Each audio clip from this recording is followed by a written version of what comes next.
चलिए बेटा, हम परीक्षा पूर्व अभ्यास 2024 का सेट ए सॉल्व करेंगे। ठीक है, सेट ए ये वाला पेपर आपके गवर्नमेंट स्कूल में प्री बोर्ड परीक्षा में भी दिया गया है। ठीक है, उसी को सॉल्व करवाना है। अच्छे से ध्यान दीजिएगा।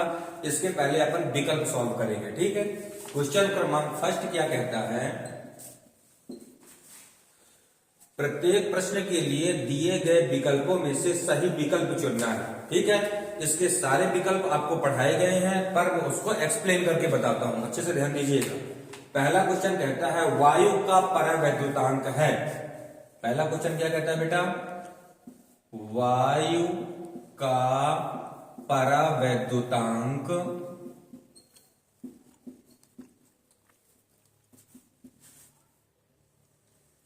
वायु का परावैद्युतांक है। ठीक है, परावैद्युतांक आपको सबके बताए गए हैं। ठीक है, परावैद्युतांक क्या था, परावैद्युतांक को परिभाषित करने के लिए आपको दो आदेश लेना है। उन दोनों आदेशों को पहले वायु या निर्वात में रखना है, उनके बीच में लगने वाला आकर्षण बल, फिर उन्हीं आवेशों को किसी न किसी माध्यम में रखना है, तब उनके मध्य लगने वाले बल के अनुपात को क्या बोलते हैं, परावैद्युतांक कहते हैं। ठीक है, ये आपको पहले वाले जब पेपर मैंने मॉडल पेपर सॉल्व करवाया है उसमें इसकी परिभाषा को बताया गया है। ठीक है, यहाँ पे पूछा गया है वायु का परावैद्युतांक है, तो वायु का परावैद्युतांक आंसर कितना है बेटा, एक। आपका लिखा हुआ है, दो चीज का मैंने इंपॉर्टेंट में बताया था, एक वायु का, दूसरा धातु का। तो वायु का परावैद्युतांक कितना होता है बेटा, एक, और धातु का परावैद्युतांक कितना होता है, अनंत। ठीक है, इन दोनों को याद रखिएगा। एक बार फिर से रिपीट कर रहा हूं, वायु का परावैद्युतांक कितना होता है, एक, और वायु की जगह यदि धातु होता तो धातु का परावैद्युतांक कितना हो जाता बेटा, अनंत। राइट, इसमें एक और आंसर है 8.854 गुणे 10 की घाती -12। ये क्या होता है, इसको भी याद रखिए, ये भी ऑब्जेक्टिव में पूछा जा चुका है। ये होता है एप्सिलॉन 0 का मान। इसका मान होता है बेटा एप्सिलॉन 0 का, और एप्सिलॉन 0 कहलाती है वायु या निर्वात की आपेक्षिक विद्युतशीलता। करेक्ट, तो पहले का आंसर क्या हो जाएगा, वायु का परावैद्युतांक एक। ठीक है, चलिए दूसरा नंबर पे चलते हैं।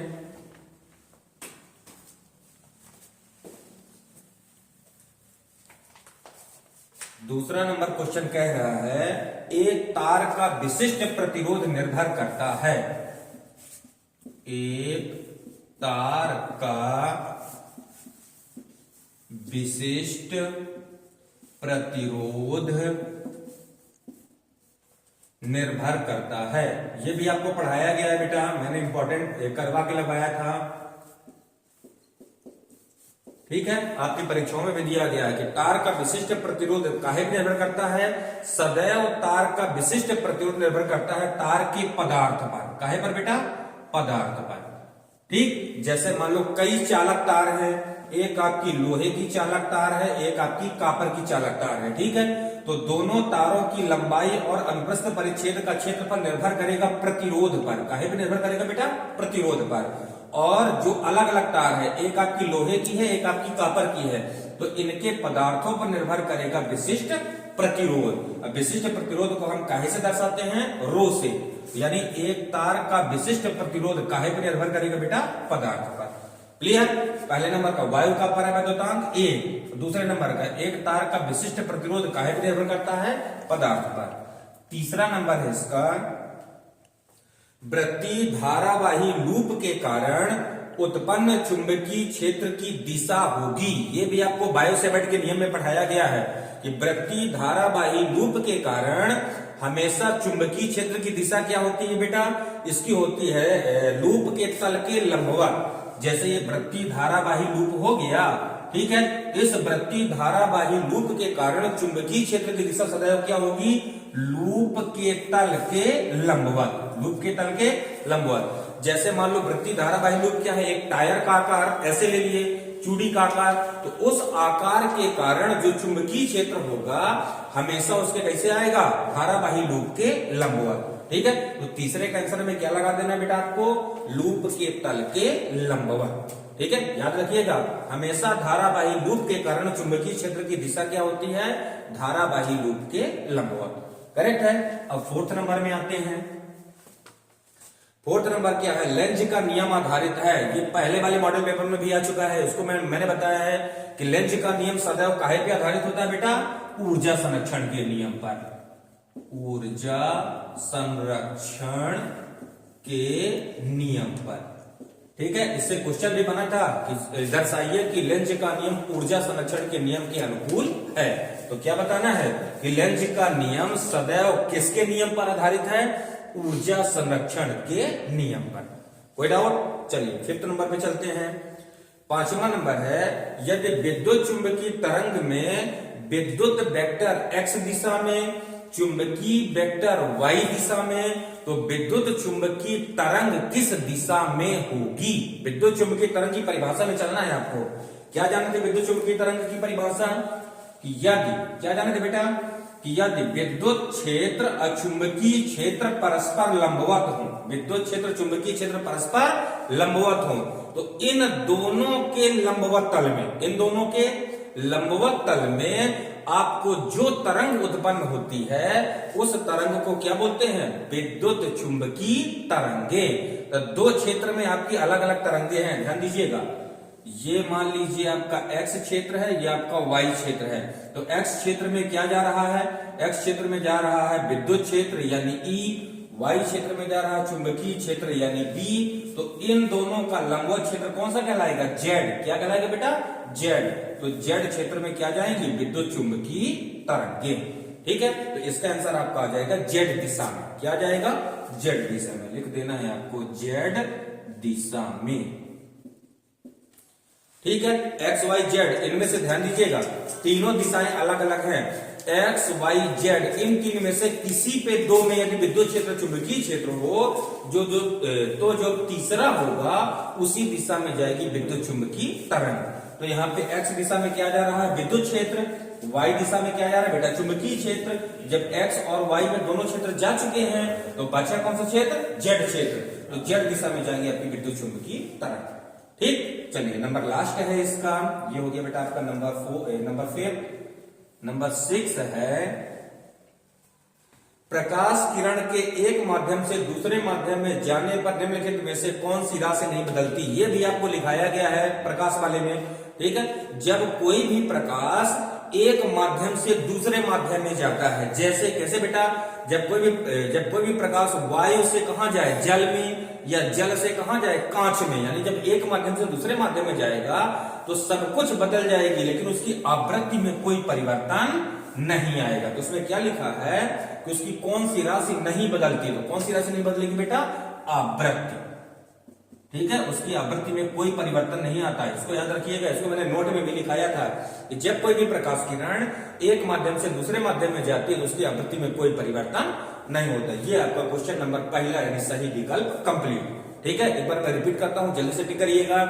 वायु का परावैद्युतांक 1। दूसरा नंबर, एक तार का विशिष्ट प्रतिरोध निर्भर करता है पदार्थ पर। नंबर तीसरा, कि वृत्तीय धारावाही लूप के कारण चुंबकीय क्षेत्र की दिशा क्या होगी। तो क्या बोलोगे, वृत्तीय धारावाही लूप के तल के लंबवत। नंबर 4 क्या था कि लेंज का नियम काहे पे आधारित है। तो क्या लिखोगे बेटा, ऊर्जा संरक्षण के नियम पर। नंबर 5वां क्या है, यदि x दिशा में विद्युत क्षेत्र, y दिशा में चुंबकीय क्षेत्र, तो विद्युत चुंबकीय तरंग की दिशा क्या होगी। तो क्या लिखोगे बेटा, z दिशा। नंबर 6 क्या है कि जब कोई भी प्रकाश किरण एक माध्यम से दूसरे माध्यम में जाती है तो क्या परिवर्तित नहीं होती। तो क्या लिखोगे, आवृत्ति। करेक्ट। चलिए अब चलते हैं क्वेश्चन क्रमांक दूसरा। चलिए बेटा, अब क्वेश्चन क्रमांक अपन दूसरा सॉल्व करते हैं। ठीक है, क्वेश्चन क्रमांक दूसरा है, रिक्त स्थानों की पूर्ति कीजिए। रिक्त स्थानों की पूर्ति कीजिए। ठीक, चलिए रिक्त स्थानों की पूर्ति करना है। यहां पे समझिएगा, पहला क्वेश्चन है आपका कि फोटान का विराम द्रव्यमान खाली स्थान होता है। ये आपको फर्स्ट मॉडल पेपर में पढ़ा दिया गया है। ठीक है, यानी फोटान का विराम द्रव्यमान कितना होता है बेटा, 0। ठीक है, आपको पता है ये 8वां यूनिट का क्वेश्चन है। यानी किसी भी फोटान का द्रव्यमान तभी होता है जब वो गतिशील है। ठीक है, फोटान क्या होता है, प्लांक के क्वांटम सिद्धांत के अकॉर्डिंग जो ऊर्जा के छोटे छोटे बंडल हैं उन्हीं को क्या बोलते हैं, फोटान या क्वांटा। ठीक, तो इसका विराम द्रव्यमान कितना होता है बेटा, 0। क्लियर है। नंबर सेकंड है रिडबर्ग नेतांक कैपिटल आर का मान। ये आपको जहां पे मैंने श्रेणियां पढ़ाई है वहां पे लिखाया है। तो रिडबर्ग नेतांक कैपिटल आर का मान कितना होता है बेटा? 1.03 इंटू 10⁻7 मीटर इनवर्स। कितना होता है रिडबर्ग नेतांक का मान? 1.03 गुणे 10⁻7 मीटर इनवर्स। क्लियर। चलिए नंबर थर्ड पे चलते हैं। रिडबर्ग नेतांक क्लियर है ना? ये क्या होता है? आदर्श गैस समीकरण में गैस नेतांक है रिडबर्ग नेतांक। चलिए नंबर थर्ड है आपका इलेक्ट्रॉन नाभिक के चारों ओर केवल उन कक्षाओं में परिक्रमण करता है जिनके लिए कोणीय संवेग का मान खाली स्थान का पूर्ण गुणज होता है। ये आपको नाभिक वाले चैप्टर में पढ़ाया गया है, बोर का परमाणु मॉडल। ठीक है, जहां पे बोर का परमाणु मॉडल का तीसरा नंबर था कि इलेक्ट्रॉन नाभिक के चारों ओर जिस कक्षा में इलेक्ट्रॉन चक्कर लगाते हैं उनका कोणीय संवेग कितना होता है बेटा? NH/2π। कितने का? NH/2π का पूर्ण गुणज होता है। जहां पे n क्या था? कक्षा की संख्या। h क्या था बेटा? प्लांक नेतांक। और 2π क्या है? नियत राशि। ठीक है, प्लांक नेतांक h का मान कितना था? ध्यान दीजिएगा 6.63 गुणे 10⁻34। करेक्ट, ये हो गया। तो कितना लिखना है आपको? कोणीय संवेग का मान NH/2π। नंबर फोर्थ क्या है? नंबर फोर्थ है सिलिकॉन परमाणु के बाह्यतम कक्षा में कितने इलेक्ट्रॉन पाए जाते हैं? ये नहीं लिखा कॉपी में, इसको लिख लीजिए यहाँ पे। सिलिकॉन परमाणु के बाह्यतम कक्षा में 4 इलेक्ट्रॉन पाए जाते हैं। कितने पाए जाते हैं बेटा? 4 इलेक्ट्रॉन पाए जाते हैं। ठीक है, चलिए नंबर फिफ्थ है आपका 3 माइक्रोफैरड के 3 संधारित्र को श्रेणी क्रम में जोड़ा गया है तो संयोजन की कुल धारिता कितनी होगी? ध्यान दीजिएगा, संधारित्रों का संयोजन आपको तीसरे चैप्टर में पढ़ाया गया है पहला यूनिट के। तो यहाँ पे किस क्रम में जोड़ना है? श्रेणी क्रम में। तो श्रेणी क्रम में जोड़ने का फार्मूला क्या था बेटा आपका? 1/c = 1/c1 + 1/c2 + 1/c3। ये श्रेणी क्रम का था। असमांतर क्रम का था C = C1 + C2 + C3। अब यहाँ पे C1 C2 C3 तीनों के मान कितने कितने दिए हैं आपके? 3 माइक्रोफैरड। तो इनकी जब वैल्यू 3 प्लेस करोगे तो यहाँ पे ध्यान दीजिएगा 1/c = 1/3 धन 1/3 धन 1/3। अब तीनों को जोड़ोगे तो 1/c बराबर कितना आ जाएगा? 3/3। कैंसिल करोगे तो c बराबर कितना आ जाएगा? 1 माइक्रोफैरड। यानी इसका आंसर कितना आ जाएगा बेटा? 1 माइक्रोफैरड। ठीक, ये 5वें नंबर का आ गया। चलिए नंबर लास्ट है 6वां नंबर। 2 समांतर चालक तारों में एक ही दिशा में धारा प्रवाहित करने पर इनके मध्य लगने वाले बल की प्रकृति। ये भी आपको पहले वाले मॉडल पेपर में पढ़ाए हैं। ठीक है, जब 2 समांतर धारावाही चालक है, एक ये दूसरा ये। चलिए बेटा 5वां नंबर समझ में आ गया है ना? 5वां नंबर क्या था कि 3 माइक्रोफैरड के 3 संधारित्रों को आपको श्रेणी क्रम में जोड़ना था। और श्रेणी क्रम में जोड़ने के बाद तुल्य धारिता का सूत्र कितना है? तो तुल्य धारिता का सूत्र कितना लिखोगे आप लोग? 1 माइक्रोफैरड। 6वां नंबर। हाँ 6वां नंबर बेटा जो क्वेश्चन है ये हम पहले वाले मॉडल पेपर में पढ़ चुके हैं। ध्यान दीजिएगा, क्वेश्चन क्या था? अगर 2 समांतर चालक तारों में एक ही दिशा में धारा प्रवाहित होने पर इनके मध्य लगने वाले बल की प्रकृति कैसी थी? ठीक है, ध्यान दीजिएगा 2 समांतर तार थी, दोनों में एक ही दिशा में जब हम विद्युत धारा प्रवाहित कराते हैं तो उनके मध्य सदैव कौन सा बल लगता है? आकर्षण बल। कौन सा बल लगता है बेटा? आकर्षण बल। इसके लिए मैंने उदाहरण भी दिया था, आकर्षण बल। कैसा? देखो, जो हमारी ये लाइट वाली तारें होती है ना, इनमें सब में विद्युत धारा एक ही दिशा में प्रवाहित होती है, इसीलिए ये तारें एक दूसरे को क्या करती हैं? आकर्षित। तभी हम देखेंगे कि गांव में हमेशा तारों में क्या बांधते हैं? बांस की डंडी, कमटी जिसको बोलते हैं अपन। ठीक है, तो क्यों बांधते हैं? क्योंकि उनके मध्य कौन सा बल लगेगा? आकर्षण। और आकर्षण बल के कारण वो दोनों तारे एक दूसरे से जुड़कर फाल्ट ना हो, इसीलिए वहां पे हम बांस की डंडी को बांधते हैं। ठीक है, तो जब 2 तार हैं, दोनों तार में एक ही दिशा में विद्युत धारा प्रवाहित होगी तो उनके मध्य कौन सा बल लगेगा बेटा? आकर्षण बल लगेगा। ये आपका रिक्त स्थानों की पूर्ति हो गई। करेक्ट, रिपीट कर रहे हैं। फोटॉन का विराम द्रव्यमान 0, रिडबर्ग नेतांक का मान 1.03 गुणे 10⁻7 मीटर इनवर्स। ठीक है। स्थायी कक्षा में इलेक्ट्रॉन का कोणीय संवेग nh/2π। और चौथा नंबर क्या है बेटा, सिलिकॉन परमाणु के बातम कक्षा में इलेक्ट्रॉनों की संख्या 4। 3 माइक्रोफैराड के 3 संघात का श्रेणी क्रम में जोड़ी तत्वों की धारिता कितनी हुई, 1 माइक्रोफैराड। 2 समांतर तारों में एक ही दिशा में धारा प्रवाहित करने पर उनके मध्य लगने वाले बल की प्रकृति आकर्षण होगी। करेक्ट। अब चलते हैं क्वेश्चन क्रमांक 3।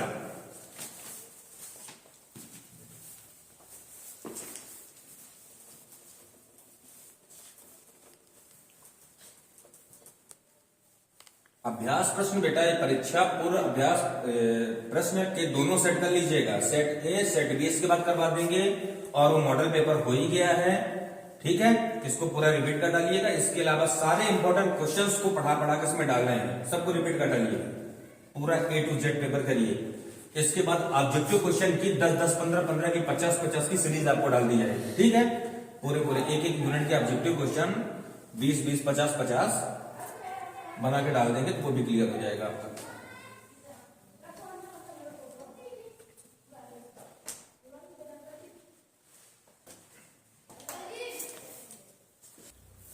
चलिए बेटा, अब क्वेश्चन क्रमांक 3 नंबर जानते हैं। ठीक है, 3 नंबर में आपका है सत्य असत्य जानना है, सत्य असत्य। ठीक है, पहला क्वेश्चन क्या कहता है, अवतल दर्पण की फोकस दूरी धनात्मक होती है। बिल्कुल गलत। सब लोगों ने पढ़ा है कि हमेशा अवतल दर्पण की जितनी भी दूरियां हैं, चाहे वस्तु की दूरी हो, चाहे प्रतिबिंब की दूरी हो, चाहे फोकस दूरी हो, सारी दूरियां क्या होती हैं, ऋणात्मक। तो पहले नंबर में क्या लिखोगे बेटा, असत्य। ठीक है, क्योंकि इसमें धनात्मक बोल दिया है। दूसरा नंबर क्या है, माध्यम के घनत्व के साथ प्रकाश की चाल में परिवर्तन प्रकाश के अपवर्तन का कारण है। एकदम सही है। ठीक है, दूसरा नंबर क्या है बेटा, सत्य। अपवर्तन की परिभाषा में ही पढ़े हो आप लोग कि अपवर्तन का मेन कारण क्या है, जब कोई प्रकाश किरण एक माध्यम से दूसरे माध्यम में जाती है तब उसकी चाल में परिवर्तन होता है। किसके कारण, प्रकाश के अपवर्तन के कारण। किसके कारण बेटा, प्रकाश के अपवर्तन के कारण। तो यही बोला है, दूसरा सत्य है। तीसरा नंबर क्या कहता है बेटा, 2 स्वतंत्र स्रोतों से प्रकाश का व्यतिकरण संभव है। गलत। 2 स्वतंत्र स्रोतों से प्रकाश का व्यतिकरण संभव नहीं है। प्रकाश के व्यतिकरण के लिए दोनों स्रोत कैसे होने चाहिए, कला संबद्ध। कैसे होने चाहिए बेटा, कला संबद्ध। और कला संबद्ध आप लोग पढ़ चुके हो कि ऐसे 2 स्रोत जिनसे निकलने वाली तरंगों का आयाम और आवृत्ति लगभग आयाम समान हो, आवृत्ति लगभग समान हो, और उनके बीच के कला में समय के साथ कोई परिवर्तन ना हो। तो यहाँ क्या बोला, 2 स्वतंत्र स्रोत बोला, कला संबद्ध नहीं बोला। इसलिए जब ये स्रोत कला संबद्ध नहीं है तो इनसे व्यतिकरण संभव नहीं है। इसका भी होगा बेटा असत्य। ठीक है, स्वतंत्र स्रोतों से प्रकाश का व्यतिकरण नहीं होता, याद रखिएगा। 2 कला संबद्ध स्रोत होने चाहिए प्रकाश के व्यतिकरण के लिए। ठीक। नंबर 4 कहता है, एक फोटॉन केवल एक इलेक्ट्रॉन को ही उत्सर्जित कर सकता है। सत्य है, एक फोटॉन केवल एक ही इलेक्ट्रॉन को उत्सर्जन करता है। ठीक है, ये भी हो गया बेटा आपका सत्य। नंबर 5 है, हाइड्रोजन परमाणु की आयनन ऊर्जा 13.6 इलेक्ट्रॉन वोल्ट होती है। एकदम सत्य। पहले वाले मॉडल पेपर में भी इसको बताए हैं, इसको याद रखिएगा। पहले वाले मॉडल पेपर में भी आया है और इस वाले में भी आ गया कि हाइड्रोजन परमाणु की आयनन ऊर्जा कितनी होती है बेटा, 13.6 इलेक्ट्रॉन वोल्ट। यानी ये भी क्या हो जाएगा, सत्य। ठीक, ये सत्य सत्य हो गया। कोई डाउट? चलिए अब चलते हैं आपका सही जोड़ा में।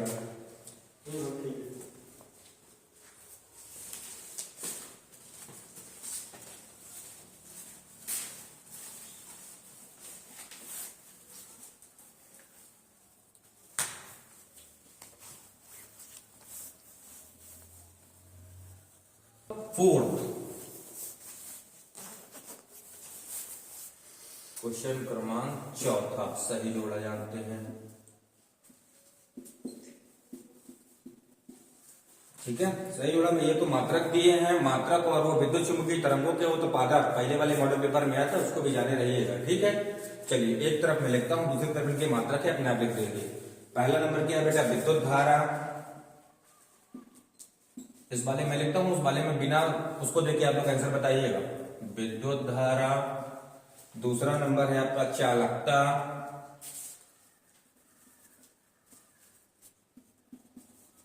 चालकता। तीसरा नंबर है आपका प्रतिरोधकता, प्रतिरोधकता, ठीक है, इसको विशिष्ट प्रतिरोध भी बोलते हैं। चौथा नंबर है विद्युत वाहक बल, विद्युत वाहक बल यानी इलेक्ट्रोमोटिव फोर्स। एक के बाद है चुंबकीय फ्लक्स, चुंबकीय फ्लक्स, ठीक है, यानी लंबवत निकलने वाली बल रेखाओं की संख्या। फिर है स्वप्रेरकत्व, स्वप्रेरकत्व, ठीक है, इन सबके मात्रा जानना है। पहला, दूसर, तीसर, चौथ, पांचों, छठ, ठीक है। विद्युत धारा का मात्रक, मात्रक बोलते हैं बेटे जल्दी से। विद्युत धारा का मात्रक क्या होता है? एम्पियर, एम्पियर, सब लोगों ने पढ़ा है, ठीक है। चालकता, याद रखिए, चालकता हमेशा प्रतिरोध का व्युत्क्रम होता है, ठीक है। चालकता की परिभाषा में पढ़े हैं, किसी भी चालक की प्रतिरोध के व्युत्क्रम को उसकी चालकता यानी कंडक्टिविटी कहते हैं। तो चालकता का क्या होगा? प्रतिरोध का ओम, तब प्रतिरोध का उल्टा ओम इनवर्स, ओम इनवर्स। प्रतिरोधकता याद रखिए, ठीक है, प्रतिरोध का ओम, अप्रतिरोधकता का ओम इंटू मीटर, ठीक है। इसका कितना आ जाएगा बेटा? ओम इंटू मीटर, ठीक है। विद्युत वाहक बल सबको पता है, वोल्ट, क्योंकि विद्युत वाहक बल क्या होता है? यदि सेल कोनो परिपथ, यदि सेल किसी खुले परिपथ में लगा हो, यदि सेल कहां लगा हो बेटा? किसी खुले परिपथ में लगा हो, तो उसके दोनों इलेक्ट्रोडों के बीच के अधिकतम विभवांतर को विद्युत वाहक बल कहते हैं। मात्रा क्या होगा इसका? वोल्ट। बिल्कुल सिंपल सिंपल जोड़ा दिया है। चुंबकीय फ्लक्स, चुंबकीय फ्लक्स क्या होता है? किसी चुंबकीय क्षेत्र के एकांक क्षेत्रफल से अभिलंबवत निकलने वाली बल रेखाओं की संख्या क्या कहलाती है बेटा? चुंबकीय फ्लक्स। इसका मात्रा क्या होता है? वेबर, ठीक। एक मिनट थोड़ा सा मिटा के अच्छे से लिख दें, वेबर, ठीक है। फिर स्वप्रेरकत्व, स्वप्रेरकत्व क्या होता है? ठीक है, स्वप्रेरकत्व बोलो, स्वप्रेरकत्व को एल से इंडिकेट करते हैं। एल बराबर क्या होता है? फाई अपान आई, ठीक है। एकांक धारा प्रवाहित करने से किसी भी चालक में उत्पन्न चुंबकीय फ्लक्स को क्या बोलते हैं? स्वप्रेरकत्व। मात्रा क्या होगा? वेबर प्रति एम्पियर या हेनरी। क्या होगा इसका मात्रा? हेनरी। ये हो गए बेटा आपके मात्रा, करेक्ट। विद्युत धारा का एम्पियर, चालकता का ओम इनवर्स, प्रतिरोधकता का ओम इंटू मीटर, विद्युत वाहक बल का वोल्ट, चुंबकीय फ्लक्स का वेबर और स्वप्रेरकत्व का हेनरी। क्लियर? अब आता है क्वेश्चन क्रमांक 5वां।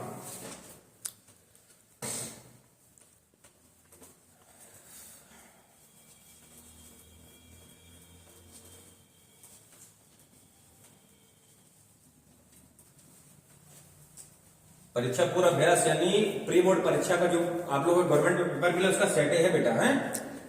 इसके बाद सेट भी सॉल्व करवा देंगे। चलिए, क्वेश्चन क्रमांक 5वां कह रहा है एक शब्द में यानी एक वाक्य में उत्तर, ठीक है। एक वाक्य में उत्तर, चलिए एक वाक्य में उत्तर देना है आपको। पहला नंबर कहता है एक पूर्ण चक्र में प्रत्यावर्ती धारा का औसत मान कितना होता है? सब लोगों ने सिद्ध किया है कि एक पूर्ण चक्र में प्रत्यावर्ती धारा का औसत मान कितना होता है? आई एवरेज बराबर, बोलो भला, आई एवरेज बराबर होता है 0, ठीक।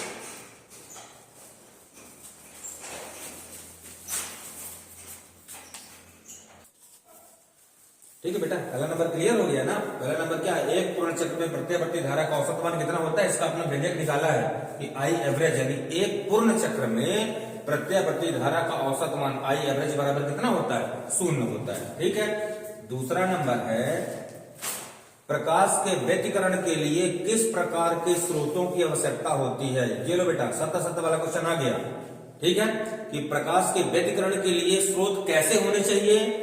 बोलिए भला, कला संबद्ध स्रोत होने चाहिए। तो क्या लिखोगे? प्रकाश के व्यतिकरण के लिए दोनों प्रकाश स्रोत कला संबद्ध होने चाहिए।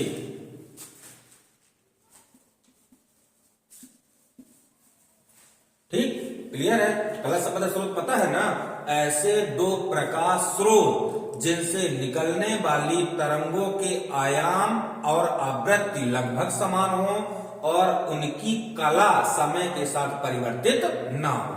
ठीक, चलिए थर्ड नंबर क्या कहता है, किसी परमाणु की स्थायी कक्षा किसे कहते हैं। वेरी सिंपल है, ये भी आप लोग जान चुके हो कि किसी परमाणु की स्थायी कक्षा उस कक्षा को कहते हैं जिसमें परिक्रमा कर रहे इलेक्ट्रॉन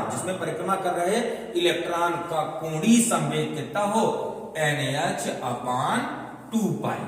क्या लिखोगे, किसी परमाणु की स्थायी कक्षा उस कक्षा को कहते हैं जिसमें परिक्रमा कर रहे इलेक्ट्रॉन का कोणीय संवेग कितना होना चाहिए बेटा, NH/2π होना चाहिए, जहां n क्या है, इलेक्ट्रॉनों की मतलब कक्षा की संख्या, h क्या है बेटा, प्लांक नेतांक, 2π आपका नेतांक हो गया।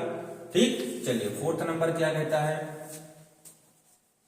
सूर्य का प्रकाश विद्युत क्षेत्र और चुंबकीय क्षेत्र से विक्षेपित क्यों नहीं होता। सबको पता है, ठीक है, सूर्य का प्रकाश दृश्य प्रकाश में आता है। ध्यान दीजिए बेटा, क्या बोलोगे कि सूर्य का प्रकाश कौन सा प्रकाश है, विद्युत चुंबकीय तरंग है। क्या बोलोगे बेटा कि सूर्य का प्रकाश विद्युत चुंबकीय तरंग है। अब विद्युत चुंबकीय तरंग में कोई भी आवेश नहीं होता, जिस कारण ये विद्युत क्षेत्र चुंबकीय क्षेत्र से विक्षेपित नहीं होते। इसमें पूछा है कि सूर्य का प्रकाश विद्युत क्षेत्र चुंबकीय क्षेत्र से विक्षेपित क्यों नहीं होता, तो क्या लिखोगे कि सूर्य का प्रकाश विद्युत चुंबकीय तरंग है, जिस कारण यह विद्युत क्षेत्र चुंबकीय क्षेत्र से विक्षेपित नहीं होता। ठीक, हाँ, अगला क्वेश्चन है कि नीला व लाल प्रकाश में से कौन से रंग का प्रकाश प्रिज्म द्वारा अधिक विचलित होता है। आपने प्रिज्म में वर्ण विक्षेपण पढ़ा है, क्या पढ़ा है बेटा, वर्ण विक्षेपण। वर्ण विक्षेपण यानी जब सूर्य प्रकाश को किसी प्रिज्म से होकर गुजारा जाता है तो वह अपने अवयवी रंगों में क्या होता है, विभक्त होता है। जब अपने अवयवी रंगों में विभक्त होता है तो सबसे नीचे कौन सा प्रकाश होता है, जैसे ये बेटा प्रिज्म है, इससे ये श्वेत प्रकाश को गुजारते हैं तो अपने अवयवी रंगों में विभक्त होता है, ऐसे 7 रंगों में। ठीक है, तो सबसे नीचे कौन सा रंग होता है, सबसे नीचे वैलेट यानी बैगनी। तो सबसे ज्यादा विचलन किसका है, सबसे ज्यादा विचलित कौन हुआ, बैगनी। तो क्या लिखोगे बेटा नंबर 5 में, बैगनी रंग। ठीक है, तो सूर्य प्रकाश में बैगनी रंग का विचलन सबसे ज्यादा होता है। ये हो गया आपके एक वाक्य में उत्तर। यानी एक पूर्ण चक्र में प्रत्यावर्ती धारा का औसत मान कितना होता है, 0। प्रकाश के व्यतिकरण के लिए प्रकाश स्रोत कैसे होने चाहिए, कला संबद्ध होने चाहिए। और स्थायी कक्षा क्या है, किसी परमाणु की स्थायी कक्षा वह कक्षा है जिसमें परिक्रमा कर रहे इलेक्ट्रॉन का कोणीय संवेग कितना हो, NH/2π। और नंबर चौथा क्या है कि सूर्य का प्रकाश विद्युत क्षेत्र चुंबकीय क्षेत्र से विक्षेपित क्यों नहीं होता, तो रीजन में लिखोगे कि चूंकि सूर्य का प्रकाश विद्युत चुंबकीय तरंग है, जिस कारण यह विद्युत क्षेत्र चुंबकीय क्षेत्र से विक्षेपित नहीं होता। और लास्ट में क्या बोलोगे कि कौन से रंग का प्रकाश का विचलन सबसे ज्यादा होता है, तो बैगनी रंग के प्रकाश का विचलन सबसे ज्यादा होता है। करेक्ट, ये लो आपके पूरे ऑब्जेक्टिव क्लियर। ठीक, ये सेट ए के बाकी क्वेश्चन फिर करवाते हैं।